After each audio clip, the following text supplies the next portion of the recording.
heart of Nazi Germany's reign of terror, one man became the face of pure evil inside the Auschwitz concentration camp. On May 8, 1945, Germany surrendered in World War II, and Japan surrendered on September 2, 1945, marking the end of the global conflict. However, the Allied war crime tribunals were established to prosecute Nazi war criminals, with many sentenced to death. But there was one man who escaped death sentence during the prosecution.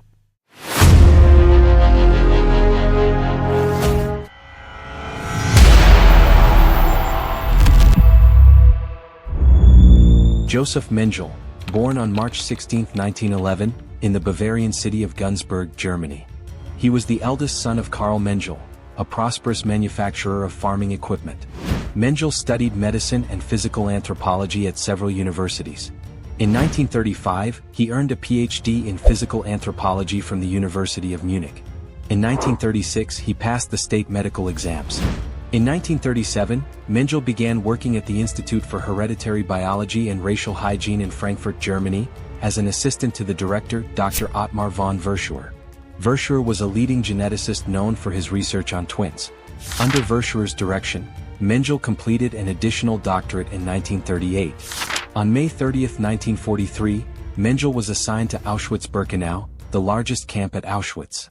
He was appointed chief physician for part of the Auschwitz camp complex, where he received nearly 21,000 Romani men, women, and children as prisoners of war. However, he then used them as experimental subjects, gaining a reputation as the Angel of Death.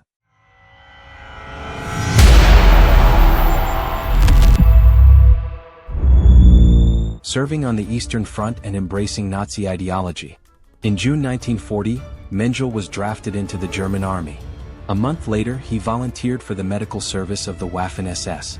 At first, he worked for the SS Race and Settlement main office in German-occupied Poland. There, he evaluated the criteria and methods used by the SS to determine whether persons claiming to be of German descent were racially and physically suitable to qualify as Germans. Around the end of 1940, he was assigned to the engineering battalion of the SS division Viking as a medical officer. For about 18 months beginning in June 1941, he saw extremely brutal fighting on the Eastern Front. In addition, in the first weeks of Germany's attack on the Soviet Union, Mengele's division slaughtered thousands of Jewish civilians. Mengele's service on the Eastern Front earned him the Iron Cross, both second and first class, and promotion to SS captain. Mengele will then return to Germany in January 1943. While awaiting his next Waffen-SS assignment, he began to work again for his mentor Verschuer. Verschuer had recently become the director of the Kaiser Wilhelm Institute for Anthropology, Human Genetics and Eugenics (KWIA) in Berlin, embracing Nazi ideology. Before, Mengele did not actively support the far-right Nazi Party before it came to power.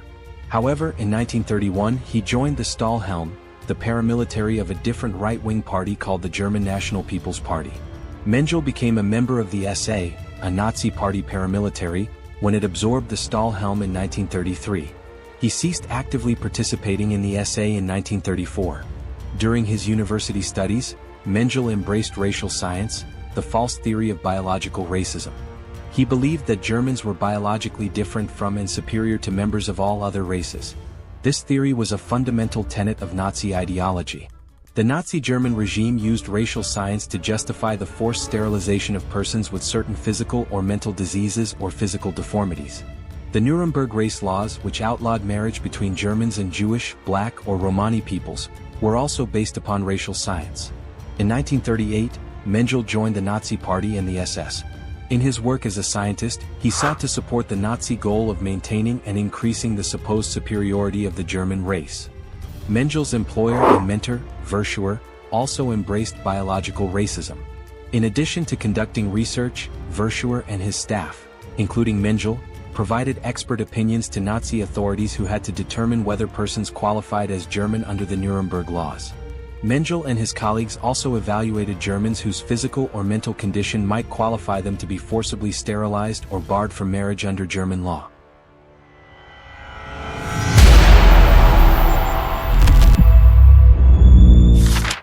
On May 30, 1943, the SS assigned Mengele to Auschwitz. There is some evidence that Mengele himself requested this assignment. He worked as one of the camp physicians at Auschwitz-Birkenau. Auschwitz-Birkenau was the largest of the Auschwitz camps and also served as a killing center for Jews deported from across Europe. In addition to other duties, Mengele had responsibility for Birkenau's Zigeunerlager, literally, gypsy camp. Beginning in 1943, nearly 21,000 Romani men, women and children, pejoratively referred to as Zigeuner or gypsies, were sent to Auschwitz and imprisoned in the Zigeunerlager. When this family camp was liquidated on August 2, 1944, Mengele participated in selecting the 2,893 Romani prisoners who were to be murdered in the Birkenau gas chambers. Shortly thereafter, he was appointed chief physician for the part of the Auschwitz camp complex called Auschwitz-Birkenau or Auschwitz II. In November 1944, he was assigned to the Birkenau hospital for the SS. Separate from his regular duties at Auschwitz, Mengele conducted research and experiments on prisoners. His mentor Verschuer may even have arranged Mengele's assignment to Auschwitz for the purpose of supporting the research of the Kaiser Wilhelm Institute for Anthropology, Human Genetics and Eugenics, KWIA. Throughout his time at Auschwitz, Mengele sent his colleagues in Germany blood, body parts, organs, skeletons and fetuses. These were all taken from Auschwitz prisoners. Mengele collaborated on his colleagues' research projects by conducting studies and experiments using prisoners. In addition to his work with the KWIA, Mengele also conducted his own experiments on Auschwitz prisoners. He hoped to publish the results and thereby gain the credentials to qualify for a university professorship. In the course of his service at Auschwitz, Mengele organized a research complex located in a number of barracks. He chose his staff from among the prisoners who were medical professionals. Mengele was able to obtain up-to-date instruments and equipment for his research and even set up a pathology lab. Mengele's own research and the research he conducted for the KWIA generally focused on how genes develop into specific physical and mental traits. When conducted ethically, this is a legitimate and important field of genetic research. However, the work of Mengele, Verschuer, and their colleagues was warped by their belief in a pseudoscientific theory of race that was fundamental to Nazi ideology. This theory held that human races are genetically distinct from each other. It established a hierarchy of races and stressed that inferior races are genetically more likely to exhibit negative traits than supposedly superior races. The hereditary traits that were considered supposedly negative included more than physical and mental illnesses and deficiencies. They also included socially unacceptable or immoral behaviors, such as vagrancy, prostitution, and criminality. According to the false theory of race, intermarriage between races passed negative traits to the supposedly superior races and undermined these races. Mengele sought to identify specific physical and biochemical markers that could definitively identify the members of specific races. Mengele and his colleagues believed that finding such markers was vitally important for preserving the supposed racial superiority of the German people. For Mengele and his colleagues, the importance of the research justified conducting harmful and lethal experiments on people, in this case Auschwitz prisoners, whom they considered to be racially.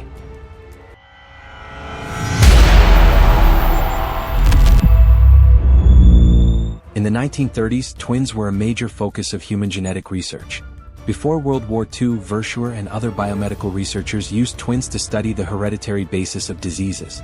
These earlier researchers obtained the consent of the twins or their parents, but it was difficult for researchers to enlist many twins. At Auschwitz, Mengele collected hundreds of pairs of twins from among the Jews who arrived there on transports and from among the Roma imprisoned there. No researcher had ever been able to study and experiment on such a large number of twins. Mengele ordered his staff to measure and record every aspect of the twins' bodies. He drew large amounts of blood from the twins and sometimes performed other painful procedures on them. As a result, Renata and her twin brother, René, became victims of Mengele experiment. Renata, her twin brother, René, and their German Jewish parents lived in Prague. Shortly before the twins were born, Renata's parents had fled Dresden, Germany, to escape the Nazi government's policies against Jews. Before leaving Germany to live in Czechoslovakia, Renata's father, Herbert, worked in the import-export business. Her mother, Ida, was an accountant. At 1933, Renata's family lived in a 6-story apartment building along the 22 trolley line in Prague. A long, steep flight of stairs led up to their apartment, where Renata and her brother, René, shared a crib in their parents' bedroom. A terrace overlooked the yard outside. Renata and René wore matching outfits and were always well-dressed. Their days were often spent playing in a nearby park. Until March 1939, when the German army occupied Prague. Around 1940, just before Renata turned 6, her family was sent to Auschwitz from the Theresienstadt ghetto. There she became a victim. Separated from her brother and mother and taken to a hospital where she was measured and x-rayed, blood was taken from her neck. Once she was strapped to a table and cut with a knife. She got injections that made her throw up and have diarrhea. While Renata was ill in the hospital after an injection, guards came in to take the sick to be killed. The nurse caring for her hid her under her long skirt and she was quiet until the guards left. Renata and her brother survived and were reunited in America in 1950. They learned that as one pair of the Mengele twins, they had been used for medical experiments. Mengele drew his victims mainly from two ethnic groups, Roma and Jews. These groups were of particular interest to biomedical researchers in Nazi Germany. Nazi ideology considered both Roma and Jews to be subhuman and to pose a threat to the German race. For this reason, Nazi scientists did not consider medical ethics to apply to members of these groups. While Mengele served at Auschwitz-Birkenau, more than 20,000 Roma were imprisoned there and hundreds of thousands of Jews arrived there on transports. Nowhere else in the world could scientists have access to so many members of these groups concentrated in one place. And nowhere else did they have the power to experiment on human beings in whatever way they wanted. One colleague recalled Mengele commenting that it would be a crime not to take advantage of the opportunities for human experimentation at Auschwitz-Birkenau. In addition to choosing Roma as subjects for his medical experiments, Mengele conducted an anthropological study of the Romani men, women, and children in the Zigeunerlager. When there was an outbreak of Noma, a gangrene of the mouth, among Romani children in the camp, he assigned prisoner physicians to study it. Noma is a bacterial infection that primarily afflicts extremely malnourished children. However, Mengele believed that the Romani children at Auschwitz suffered from Noma because of heredity rather than because of the conditions at the camp. The prisoner physicians discovered how to cure Noma, which was normally fatal. Nevertheless, all of the children who were cured were eventually murdered in the gas chambers.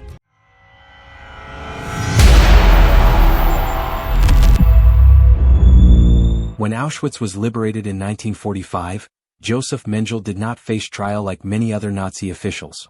He slipped away, hiding among fleeing SS officers. Using forged documents, he escaped to South America, where a network of Nazi sympathizers provided shelter. For decades he evaded capture. Argentina, Paraguay, Brazil. Mengele lived under false names, working as a farmhand, a businessman, a doctor in secret. Even as Nazi hunters and intelligence agencies closed in, he always managed to stay one step ahead. Survivors of Auschwitz spoke his name with hatred and grief, but Mengele lived a relatively quiet life. He drowned in Brazil in 1979, suffering a stroke while swimming. There was no trial, no justice, no reckoning.